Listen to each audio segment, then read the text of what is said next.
Ito ang naganap sa istorya ni Sayurbi Honor Kamanax. Pagsikat ng araw sa Isabela, hindi lang init ang dama. May kaba sa dibdib, lagi nakatingin sa kalsada. Dito sa amin, hindi sapat ang tapang lang nadala. Dapat mabilis ang daliri bago ka pa mawala. Mula sa gubat ng tipo-tipo hanggang sa albaka, maririnig mo ang tunog na ayaw mong maging marka. Main 16 garand at mga boses na paos sa gitna ng usok. Buhay ay tila ba upos, ang amoy ng pulbura humahalo sa alat ng dagat. Bawat kanto ay may mata, bawat galaw ay may lamat. Hindi mo alam kung sino ang kaaway o kakampi. Basta pumutok ang baril, lahat ay nagsisitabi. Basilan, lupang may banda at lamat. Dito ang barilan, walang pinipiling oras at sapat. Ratatat, ang tunog na gumigising sa gabi. Kanya-kanyang tago, bawat isa'y tumatabi. Bakal sa bakal, bala sa bala, signa ng putukan. Sino ang may sala? Sino ang may sala?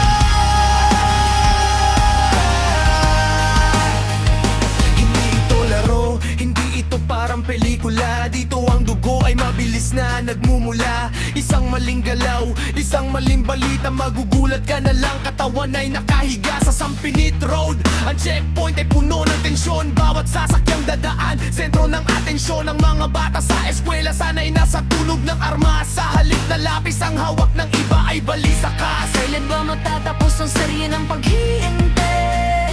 Kung ang katarungan ay laging dinadaan sa mabilisan na bighati. Ang bundok ay saksi sa mga tagong enkwentro, kung saan ang bawat punto tumatama sa sentro. Hihinang beat, magiging cinematic ang tunog.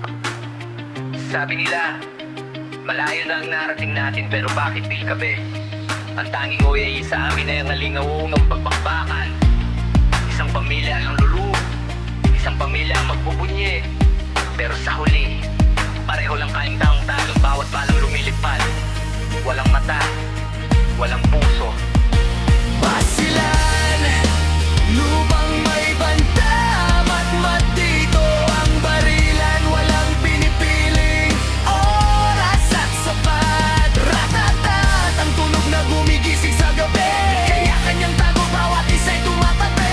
Bakal sa bakal, bala sa bala, signa ng putukan. Sino ang may sala? Sino ang may sala? Sa libutong dangdang-dangga, tatlot lunti ang yugan. May mga kwento ng putukan na hindi malimutan. Ito ang basilan, matapang sugatan pero lumalaban. Tunog ng papalayo na putukan, unti-unting hihina ang beat hanggang maging katahimikan. Sana bukas, ang putok na lang ng kawayan sa pista ang marinig namin.